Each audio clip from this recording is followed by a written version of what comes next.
Hi, and welcome to Ask Me Anything, our office hours for Ruby. My name is Dan Merrick. I'm the director of plant based culinary, and today we're going to be answering questions around plant based culinary. Just a little bit of housekeeping. All you have to do to ask a question is type into the box on our Ruby platform on the right hand side there.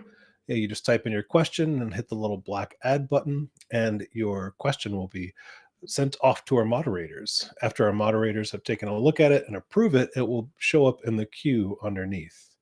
If there are questions that you really like, you can always hit the heart on the right hand side and it'll be brought up to the top of our queue, so I'll answer it quickly. All right, so let's dive right into this today. And again, if you have any questions, go ahead and shoot them right in there. All right, so our first question is from Anna.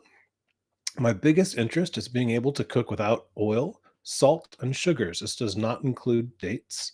How can I achieve good flavor in my food creations? All right, Anna. So that kind of depends a little bit on what you're cooking, but one of the things that I always say when you're eating a whole food plant-based diet like this, without oil, without salt and those sugars, is to be able to choose the freshest ingredients that you can find. Right. So you also want to try to buy fresh herbs if possible. So buying herbs like fresh cilantro, fresh parsley, basil, different things like that are things you want to start incorporating into your meals to be able to get the biggest flavor that you possibly can. This also means getting vegetables that are either in season or that have been grown closer to you, so they're not traveling a long distance. As soon as you pick any fruit or vegetable, from its life source, from the vine, from the tree, whatever. From that point on, it starts to decay and it will start to lose its flavor and its texture, and color will start to break down from that point on. So, the closer you get it from where it was grown, the better flavor you're going to get.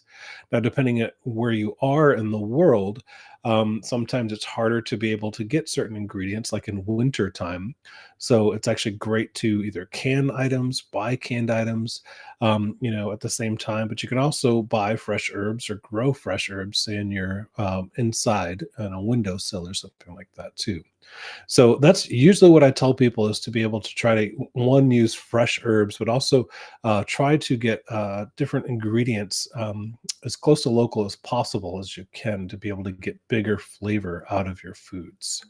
Now, to get any more detail, I'd actually have to know about kind of what you're cooking. Free feel to write another question if you want to. I can help kind of troubleshoot to be able to get some bigger flavor out of that as well too. All right, our next question is from Maura. Can you speak about when it's better to mince garlic and when it's okay to just use a garlic press? Thank you. That's a great question, Maura. So a lot of people are very anti-garlic press, and I'm not always one of those people, but it's definitely kind of a use case scenario. So when you use a garlic press, you're putting garlic into this little device, and it's pressing out and giving it lots of different texture or lots of different surface area as it goes through there, as opposed to when you're mincing it, you're going to have a smaller amount of surface area on each little piece of garlic because you're not able to get it down to like the macerated state as the garlic press would. That being said, the garlic press is going to give you a more pronounced garlic flavor because all the oils and all of the garlic is really coming out of there, and you're getting that to kind of come out all at once before you even put it into your dish. Now, a minced garlic, because it has because it's actually minced like that, you're not going to have as a pronounced garlic flavor, but you will bite when you bite into it. You'll actually, even as you're cooking it, when you bite into it, it'll kind of release garlic as you're chewing it. So those are probably the two biggest things between those two forms of, preparing garlic. I typically will always mince it, but every so often, if I'm in a hurry, I'll actually use a garlic press as well too. But yeah, that's the two biggest ones. Is one, you're going to get a bigger garlic flavor from a garlic press, but it will tend to dissipate as you cook it down a little bit more. If you're having a minced garlic, it'll spread out a little bit slower because of the less surface area. Hope that helps, Maura. Lisa, could you please talk a little about roasting and toasting nuts and seeds? I know they're even more delicious, but I thought that heating the oils inside of them makes them less nutritious. Thanks. So that is true, Lisa. When you do heat up nuts and seeds and you're toasting them, you are losing some of the nutritional value to them, but not very much. We're talking about very microscopic amounts between those. And quite honestly, the amount of flavor that you get out of roasting or toasting them, I would say kind of supersedes the nutritional value because it'll actually make you want to eat more of them at the same time. And you're getting most of the nutritional value out of them as well. Like if you're, going to like deep fry nuts or something like that, that would be probably something different where you'll get rid of a lot more of the nutritional value. But just giving them a toast until they're lightly brown in a saute pan or something like that, you're not going to lose a lot of your nutritional value out of that. So I would, definitely recommend doing it to be able to get the biggest flavor out of those things as possible. All right. Our next one from Rosie. Chef Dan, when peeling an onion, do you only peel the skin or do you ever remove the first layer of onion too? I find that sometimes that the first layer seems a bit tough. Thank you. So that's an interesting question, and that kind of depends on how where you're getting your onions from. So the typically in a grocery store when you're buying onions, they have gone through a drying process. So they'll pick the onions and they'll hang them up, much like garlic, to be able to get a really fine, dry skin on the outside, which actually helps protect the onion and helps them last longer. It's one of the reasons that onions are so prolifically used in so many different cultures because they last a long time because they come in a little package of a dried skin on the outside. So if you actually are using an onion like that from the grocery store, you're more often than not always going to have the dried skin on the outside. If you buy an onion directly from a farmer or a farmer's market, you might not always have that dried skin on the outside because they didn't go through the drying process. Now, most times you can just remove the outer layer of that onion and it'll be fine. But sometimes when you're buying one from a grocery store, they've been drying so long that not only just one layer will be dried out, but a couple layers of the skin will be dried out as well. So you're right in saying that sometimes the second layer of an onion is also a little bit tough. Just like in garlic, where garlic has many layers that have been dried out, the onion can go through the same process. So if you are finding the second layer is a little bit tough, definitely peel that away to be able to get to the really sweet inside of that as well too. Um, I always save those skins and put them into a stock bag to save for stock later. So it works out. So I'm using the entire onion anyways. But yeah, you are right in that sometimes the second layer can be a little bit tough at the same time. Great question, Rosie. All right, Lori. Uh, I want to use tempeh for its protein and probiotics.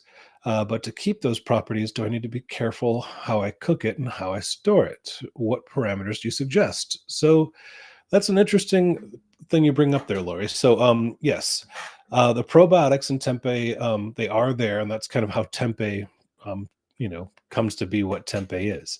But when you do cook the tempeh, the probiotic part kind of gets killed off a little bit.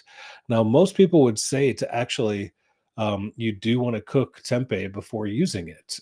You can do like a ceviche style cook where you cook in like an acid as well at the same time and you'll still keep a little bit of that probiotic, but you're basically turning it into a parabiotic, which is a cooked probiotic. So you're not going to get the same thing for tempeh typically as a probiotic if you were taking it in other forms. So I typically don't look at tempeh as being able to eat a probiotic in the same way that I would a lot of other foods, just because you typically would cook it beforehand. In fact, I boil my tempeh before even cooking it or sauteing it in a different way to be able to get rid of some of that kind of funky flavor that the probiotic starts. Now, that's my personal preference, but most people would tell you to cook the tempeh beforehand just to be able to make sure that you're killing off any bad bacteria that might have been growing at the same time too for safety precautions. So if you're looking for a probiotic, I'd probably look for it in a different way than tempeh. It is a great protein source and it's very unprocessed compared to a lot of other protein sources. But as far as a probiotic, I wouldn't put tempeh at the top of my list for that. As far as cooking and storing it, you can just, typically comes in a sealed bag of some sort. That's how I would keep it until use. A lot of times you'll see a little bit of brown tinge that's happening on the outside. That's typically normal, even if it's early. But if it's starting to get any kind of mold on the outside, that's when you want to watch out for it. But again, I typically boil my tempeh before using it.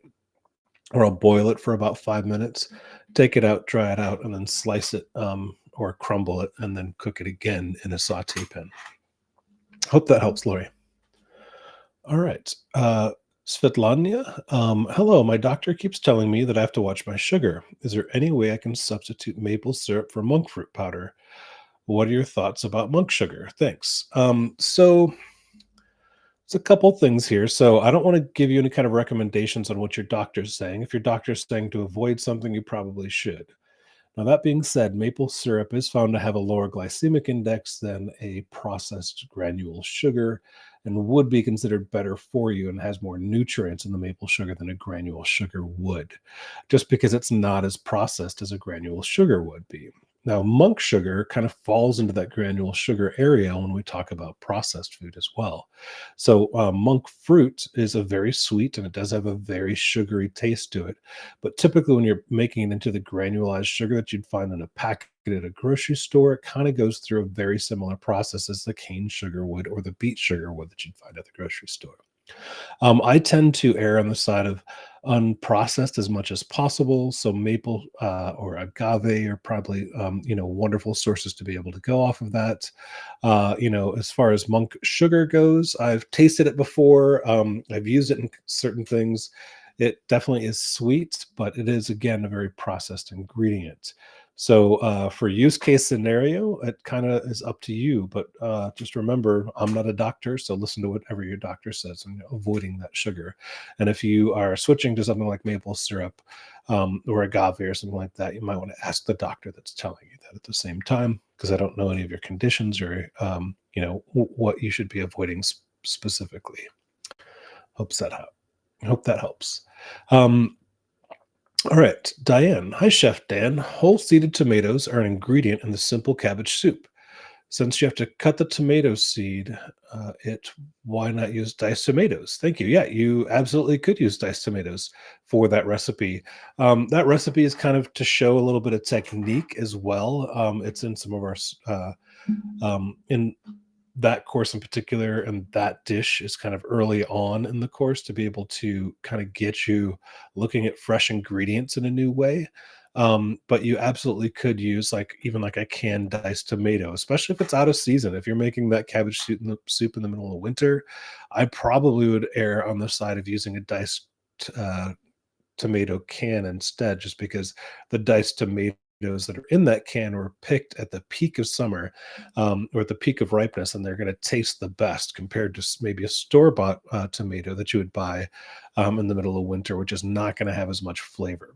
Right. So you can totally use the canned version for that soup instead of just using a whole uh, tomato from the store. All right. Jimmy, are there any ways to make carrot oil with carrot trimmings?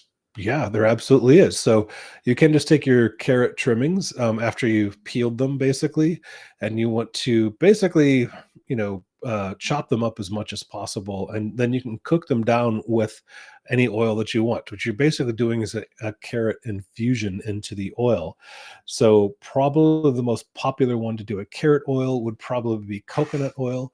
So you can just basically cook down the carrot into your coconut oil and then strain it through a sieve into a jar so you're not getting into the carrot pieces in there. Your oil will end up turning orange and also have the flavor profiles of that carrot as well. You'll still get some of the nutrients that are out of that as well, but it's not going to be, like I wouldn't be cooking with like a carrot oil to expect a lot of carrot flavor out of it, depending on the dish you're using. But it is a very, common thing to be able to do to infuse oils with other vegetables or other flavors as well. Hope that helps, Jimmy. All right. Diane, do you use fennel sprigs and stalks? Thank you. Yes, I actually love using fennel sprigs and stalks. I will typically use them on, as either a garnish or sometimes in the summer, I'll put them on a grill and get them kind of blackened up a little bit as a garnish as well. But these stalks, sometimes I'll cut them into just little fine, slivers or into rings and roast them. So they're just like a nice little crispy onion to put on things as well. In fact, I had a friend just make a salad this weekend with that, with the the young garlic and fennel that he just roasted on a sheet pan and put it on the top of salad with beets and kohlrabi and a bunch of other wonderful things. And it tasted great. And it was like kind of like those fried onions, from Thanksgiving time, but it was using fennel stalks instead. It turned out wonderfully. So lots of different things to be able to use with both of those. The fennel sprigs, sometimes it's a little bit more for show, but also you can use them, and cut them up to be able to get some flavor out of them as well. All right, Diane. Another one from Diane here. Do you soak or toast millets before cooking? If so, do these steps affect the outcome? Yeah, I typically do soak millets before I'm going to cook it. I usually do it for at least 30 minutes, but you can do it overnight to be able to get it to kind of start up that process really early so it doesn't take as long to cook. Most people I know do soak it beforehand. You could toast it beforehand to get a little of that toast flavor to it, but then soak it afterward, as well. But yeah, soaking it beforehand is going to speed up the process when you're actually cooking it. And it's going to infuse a lot of the flavor. Or like if you use something like a vegetable stock, you can actually infuse the flavor a little bit doing that same thing. But I do typically soak it to answer your question.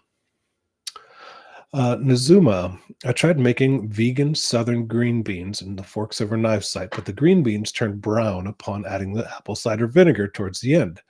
Could I have added it too early or too much? So, vinegar will sometimes turn greens, like a yellow or brown, when adding them, but it typically only happens once the vegetable is fully cooked. So, you're probably just adding the vinegar a little bit late in the process to be able to get that flavor. So once it kind of comes up to that point, you want to add just a touch of vinegar kind of right at the end, to make sure you're not getting it too, you're not adding, uh, you want to make sure it's not too cooked before you add the vinegar because then it will absorb that into the skin and then turn the color. So yeah, it sounds like you just added a little bit late, the vinegar. Hope that helps. Sure. Hey, wonderful to see you. Great friend here and chef. Hi, Dan. What's your alcoholic free summertime beverage to make other than sun tea? You know what? I guess it's summer here in Madison now. We've been getting 80-degree temperatures, and my girls lately have been loving mint tea. We grow mint in the garden in a pot because if I put it anywhere else, it'll just wreak havoc on the garden.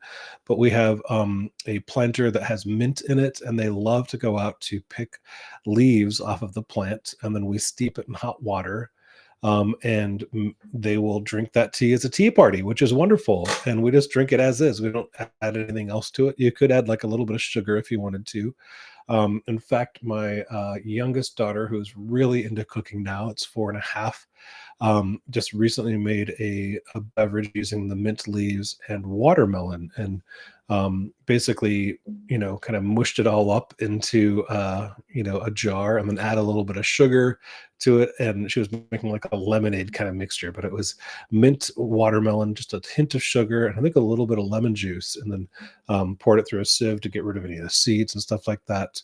And that was a wonderful beverage. Put that over ice. It was great. Any of those kinds of fruit concoctions, I'm really big into, and I love having the kids participate in that as well too. So if you're looking for alcohol-free summertime beverage, look towards fruit to be able to really refresh you and get some of those nutrients out of it as well too. But thanks for the question, Shar. Great to see you. All right, Havelock. Good afternoon. What qualities should I look for in a nonstick pan? Are non all nonstick pans created equal? Oof, this is a tough one, Havelock. So I've gone through many years of doing different kinds of nonstick pans, and for years the quality standard was Teflon, which is like a spray coating that they put on the inside of a pan. Um, but the problem is that after use on those pans for a while, the Teflon starts to come off and it's actually a carcinogen, which is not great. That's why for years I've always told people if you see scratches on the inside of uh your your pans that are Teflon, if you see scratches, it's time to get rid of them and just get a new one. And because of that, I never spent a lot of money on nonstick pans. Because everyone that I tried from, the like all kinds of different ones, always scratched, and I knew I had to throw them out and replace them. So I always got them from a restaurant supply store, and kind of left it at that. Um, Recently, I bought some really nice, pans that they're the nonstick ones. They're the Hexclad pans, which is a different kind of a technology. They used to be Teflon underneath it, but they just switched to ceramic, and that's one of the reasons I switched to them because I always liked the green pans that were ceramic pans as well, but they also had the same problem of kind of scratching off. The nice thing is that the ceramic was not a carcinogen, so at least it was a better step in the right direction. Now, the Hexclads are nice because what they do is they have the ceramic basically at a lower level, and then the stainless steel is kind of raised in a hexagon pattern on the inside. Now, from I've just gotten them kind of recently, so I'm still early in kind of testing them out, but so far they've been fantastic. The downside is they're very expensive. So I'm hoping that that will be kind of the last nonstick pan I have to buy. um, but if I start getting scratches on them, I'm gonna have to look at them again and go back to the restaurant supply store and buy my 15 to $20 pan, get my 1 or 2 years use out of it, and have to replace it again as well. So up until I got these pans, I was very much an advocate of saying, don't spend a lot of money on nonstick pans. Just use steel, or the cast iron pans. And cast iron in a great way, you can keep that a nonstick. If you're cooking with oil, it typically is going to have the seasoning on it, which is typically oil for vegetarians. So if you're not doing that, nonstick is kind of the way to go. And I always tell people just don't spend a lot of money on them. Look for a good quality one that you can get at a restaurant supply store. If you're heating it and it smells, that's probably not a good sign, which I have had those happen before too. Like I think had a cooking gig and somebody forgot a small pan, so we got one at a grocery store. But as soon as we heated it, you could smell it. We absolutely just threw the pan out right away because you're not looking for that. So that's kind of my answer for you: is look at a restaurant supply store. It's what they use in professional restaurants, right? So that's usually a good place to look. They're usually only about $20, and if not, if you want to go to a higher level than that, the Hexclad and there are other kind of brands that look in the same way or that work in that same way, work really well, but that expect to pay a kind of top quality, top dollar on those. Hope that helps a little bit. That was a little bit vague of an answer and not at all sponsored by Hexclad. Just found a good deal on a couple of them and picked them up just because I wanted to be able to test them out.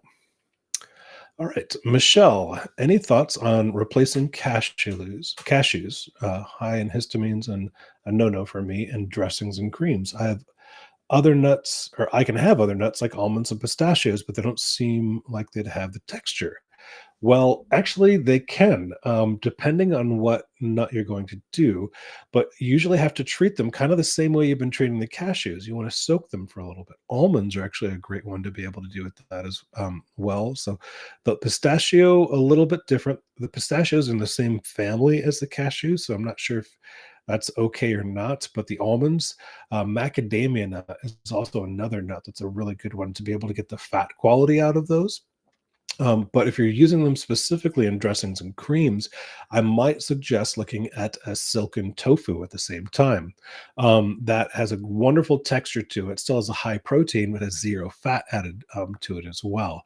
So it's a great carrier for different flavors, but will give you that creaminess that you're looking for once you put it into a blender or a food processor. So I will often use a silken tofu for dressings and kind of creams, and people are usually surprised to see that that's actually what I'm using in those as well. But otherwise, if you're looking still for the fat content, macadamia nuts, almonds, wonderful sources to be able to get those, especially if you're looking for it to stay in that kind of white color area.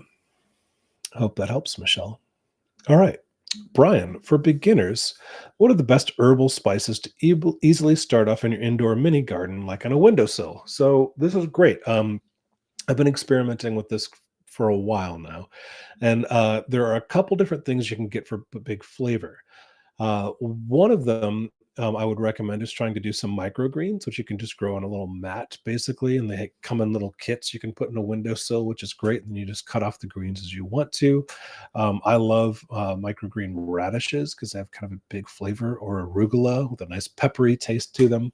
But if you're looking for other herbs, basil is one of those wonderful ones that will work inside because it's a subtropical plant basically. So it survives really well in like 72, 75-degree areas, which is what most people's houses are kind of at. But it'll also do a little bit. It'll do fine in a house area. It just needs to be able to get the sun. The great thing about that is you can keep trimming it, and if you trim it just right, it'll keep producing more and more. So if you trim it right before it kind of leaves off in one of these, and they'll have a stem in there, you cut the stem off with the leaves above it, and these two areas will start growing out two basically new plants off of those two stalks, which is great. So basil is definitely a great win for those as well. Now, other herbs, like say, parsley and cilantro are great, but you do need to plant kind of a lot of them to be able to produce what you're looking for and what you'd use in the kitchen.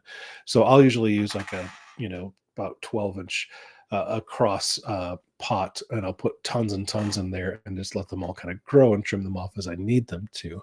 But you do have to kind of keep an eye on them, and some of them will die off. So you might need to replant, halfway through the season if you need to. But those are a couple good ones. If it's in, if you're in the winter where it's you get a lot of dark cloud cover, you might want to put a grow light above it, which depending on where you're at, if you have a light above your sink or something, you can also just turn that into UV light to be able to get the light that the plant needs as well. So it'll light your space and also give nutrients to your plants as well. But basil is definitely one of the great ones to be able to start with. Parsley, cilantro, wonderful ones. The microgreens are great. It might be a little bit harder to do things like rosemary, but I've seen it happen for a lot. I had a rosemary plant inside for the winter.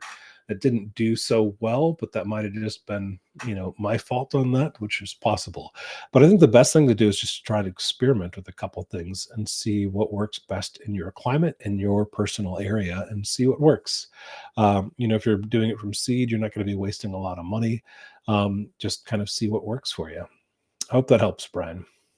Melissa, can you speak further about saving items for vegetable stock? What do you save? How do you save it? How long can you save it? And where do you store it? Melissa, I love this, and this is something I do every week. It might take me 2 weeks, but what I do is anytime I'm cutting any scraps for vegetables, that's usually going to be onion skins, the core of a pepper.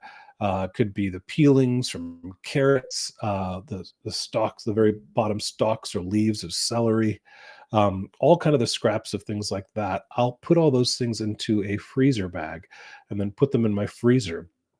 And when that bag fills up, I'll take it out and put it into a pot, bring and fill it up with water, bring that up to a boil, and then down to a simmer for about an hour, and then I have a nice vegetable stock with no sodium added to it. Now you do want to avoid certain things that are overpowering in flavor, or that would change the color, right? So like beets, I wouldn't put like the beet greens or trimmings into that, because it would turn your stock red.